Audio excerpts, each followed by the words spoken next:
Hello guys, আসসালামু আলাইকুম। কেমন আছেন আপনারা? আশা করি ভালো আছেন। তো আমিও ভালো আছি। তো ভালো থাকার কারণ হচ্ছে 1 মাসে আমার পরপর 4টা দাওয়াত পড়ছে। তো দাওয়াতগুলো কোথায় কোথায় পড়ছে সেগুলো আপনারা ভিডিওর মাধ্যমে জানতে পারবেন।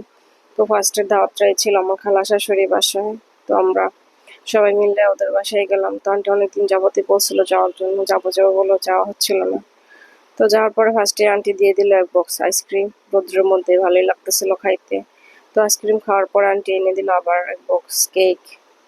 তো আমরা কেকটাও খাইলাম। তো আন্টি আমাদেরকে আবার চিপস দিল, যদিও আন্টি আমাদেরকে কোনো বাচ্চাই মনে করে।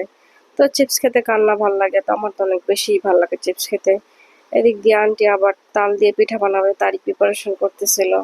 যদিও এখন শীতের সিজন না, কিন্তু তালের সিজন, তাই তাল দিয়ে আন্টি পিঠা বানাবে। তো আমি ভাবলাম যে আন্টি পিঠা বানাতে বানাতে আমরা নিচ থেকে একটু ঘুরে আসি।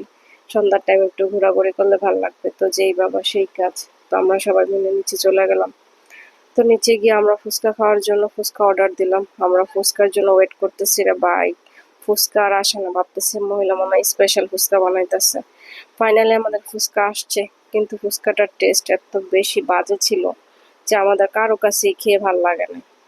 মানে কি বলবো, যাই হোক, টাকা দিয়ে কিনেছি, খাবার জিনিস নষ্ট করা যাবে না। তো খেয়ে আমরা গোগ্রাসের মতো এইগুলোই খাইলাম, কি আর করার। তো খাওয়া দাওয়া শেষ, আমরা চলে আসলাম উপরে। তো আইসা আবার আমরা আইসক্রিম নিয়ে এসে বসে পড়ছি। তারপর এদিক দিয়ে আন্টি আবার পিঠা বানায় রেডি করে রাখছে। তো আন্টি আবার আমাদেরকে পিঠা খাইতে দিল। তো পিঠাগুলো খেতে খুবই মজা লাগছে, সফট টেস্টি হয়েছে অনেক। তো এই ফাঁক দিয়ে আন্টি আবার ডিনারের প্রিপারেশন নিতেছিল। যদিও আন্টি অলরেডি অনেক কিছু রান্না করে ফেলছে আমরা আসার আগেই, যেগুলো আমি ভিডিও করতে পারি নাই। তো এখানে আয়সা দেখি আন্টি ইলিশ মাছ নিয়েছে, ইলিশ মাছ রান্না করার জন্য সবজি, আবার ক্ষেতের সবজিও নিছে, টাটকা টাটকা ফ্রেশ সবজি। তো এগুলোরই আমি ছোট ছোট ভিডিও ক্লিপ নিয়েছি। তো আন্টির হাতের রান্না মাশাআল্লাহ অনেক মজা হয় খাইতে, সবাই প্রশংসা করে, ভালো রান্না করে। তো আমি এখানে ভিডিও করতেছি, রান্না বান্না টুকটাক শিখেও ফেলতেছি আন্টির কাছ থেকে।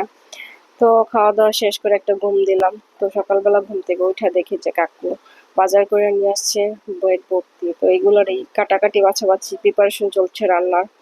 সবাই মিলে আমার শাশুড়ি, খালা শাশুড়ি, তারপরে দাদু মিলে এগুলো প্রিপারেশন করতেছিল। এদিক দিয়ে আন্টি মাছ ম্যারিনেশন করতেছিল, মাছ ফ্রাই হবে। তো আগে মেখে রাখলে জিনিসগুলো খেতে মজা হয়, মশলা ভিতরে ঢুকে। তো এক পাশে আন্টি গরুর মাংস বসাই দিচ্ছে, আরেক পাশে আন্টি মুগ ডাল রান্না করতেছে চিংড়ি মাছ দিয়ে। আন্টি আমাকে বলছে যে তোমার জন্য স্পেশাল মুগ ডাল রান্না হবে।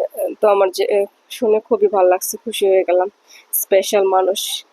তো আন্টির হাতে সব রান্নাই মোটামুটি ভালো লাগে। তো স্পেশাল রান্না শুনে তো আমি আরো বেশি খুশি হয়ে গেলাম। তো এখানে আমার মামি শাশুড়ি আবার আন্টিকে হেল্প করতেছিল, মুরগির মাংস দিয়ে দিতেছিল, মুরগি রোস্ট হবে। এক পাশে ডাল, এক পাশে গরু। তো রান্না বান্না চলতেছিল, হঠাৎ করে আমি আমার মেয়েকে দেখতে পারতেছিল না অনেকক্ষণ ধরে। ভাবলাম ও আবার কোথায় গেল। তো খুঁজতে খুঁজতে গিয়ে দিয়ে যে ওরা ফুপু যে মিলে ঝগড়া করছে, আই মিন ফাইট করে দুইজন দুই পাশে ফিরা মোবাইল টিপা শুরু করছে। তো আমার মেয়ে অনেক ছোট, তারপর ও ফুপির সাথে অনেক বেশি ফাইট করে এটা সেটা নিয়ে। তো আমার ওদের এই খুনসুটি দেখতে খুবই ভালো লাগে। তো এখানে আন্টি রান্না বান্না অলমোস্ট শেষ। আন্টি অনেক কিছুই রান্না করছে, পায়েস, পোলাও, রোস্ট, মাছ, গরুর মাংস। তো খাওয়া দাওয়া কমপ্লিট করছি, যদিও খাওয়া দাওয়ার ক্লিপগুলো আমি নেই নাই, কারণ আমার খুবই শাই ফিল হচ্ছিল যে খাওয়া দাওয়ার ক্লিপগুলো নেওয়ার জন্য। তো খাওয়া দাওয়া শেষ, সোনার বাংলাদেশ, আই মিন বাসায় চলে যাওয়ার সময় হয়ে গেছে এখন। তো লাস্টে কিছু মিষ্টি মুখ করে আমরা মিষ্টি একটা হাসি দিয়ে মিষ্টি একটা মুখ নিয়ে সবাই মিলে বাসায় চলে এসেছি। বাই বাই, আল্লাহ হাফেজ।